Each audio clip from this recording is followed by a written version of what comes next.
Hi Maria, it's Dr. Quartuccio. I just quickly reviewed your learning contract and there are major revisions that need to be completed, so until this is completed you won't be able to begin your hours. Let me just review some of the areas that need to be completed. The practicum project, the topic, this makes sense. I can see what you're doing here. When you went into the theoretical framework, this is not a theory or model. This is simply a title that would encompass teaching and learning theories. There are five major learning theories. Behaviorism, constructivism are two of them, and this link does provide you with an overview of some of the learning theories. So this one is not a learning theory, it just simply explains what a theory is. When you are completing your references, please review the correct formatting since the author should be listed first with all of these.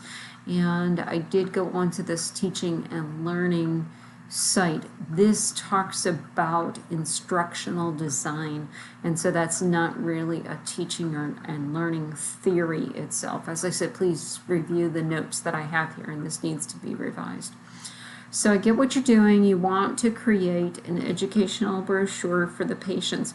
I'm having a bit of a hard time understanding what you're listing in here. So essentially for the first one, you want to review the resources that are already there.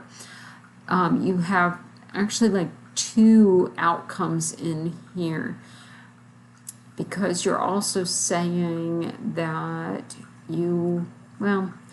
I guess if you include this on evaluating the current resources that are available and discussing with patients. Now what you need to do, you've got interviewing staff as well as, I think what you're talking about is interviewing patients possibly. If you want to do any interviews of staffs or patient, you must first obtain permission from administration. You're not allowed to do that anywhere unless you have that permission. Once you do have that permission, that would be your first step, and then your next action would be to create a standardized survey if you're going to ask the staff the same questions. You have other members of the team that you want to interview. If you want to do that, remember you have to have permission, and then again you have to create a standardized survey. I'm not quite certain how you're going to assess compliance. You have to come up with a concrete means to do that, because there doesn't seem like there's going to be any statistics about that. So I think I would try to take that out from here. Whatever you do in this column, if you list that you obtain permission, then you have to provide the evidence of that permission. If you create the survey, then you have to provide the survey. If you then do an interview, then you would show the interviews that you completed. If you do interviews with staff, then you would show the interviews with the staff. This assess how pleased, that's not a measurable evidence. That would somehow be an activity, and perhaps you would include that in a survey. So these all need to change, as well as these. When you have your second outcome, this is not measurable, that you'll have a better understanding. I would recommend at this point that you possibly do some research regarding patient education needs. You could review 5 evidence-based articles and then summarize the articles. A next activity that you could do would be to summarize your findings from the staff, the patients, and the doctors, and you could create a list. First you'll summarize it and then create an outline of the findings. When you summarize it, you would have to show your summary, and then if you created the outline, you would show the outline.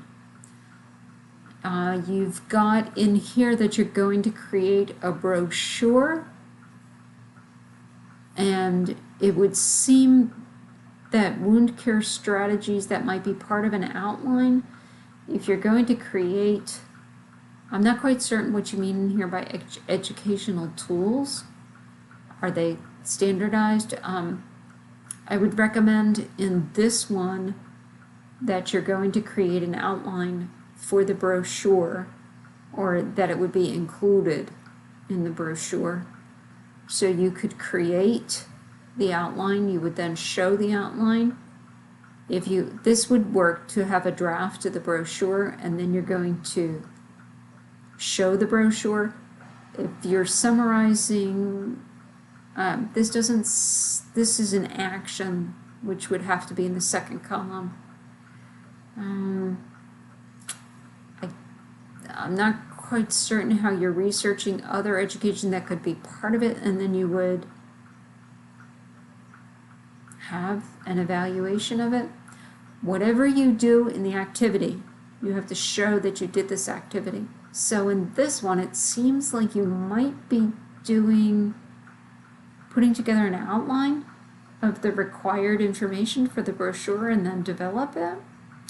Now, for the fourth one, you can't implement any tools without permission. So at this point, I would recommend that you now have this draft of the brochure, and you could seek permission or seek evaluation of this tool brochure from your preceptor. So that would be one activity. Then you would provide it to administration, and they would both be giving you feedback, and then you would revise this brochure. So that would essentially be it. So essentially, your contract needs to be revised and then sent in to me, but you won't be able to begin hours until this is completed. And please remember that the directions in the course do say that within 48 hours. I will not be online on Sunday, so if you resubmit it tomorrow morning, then I will be able to review it. Please email me with any questions.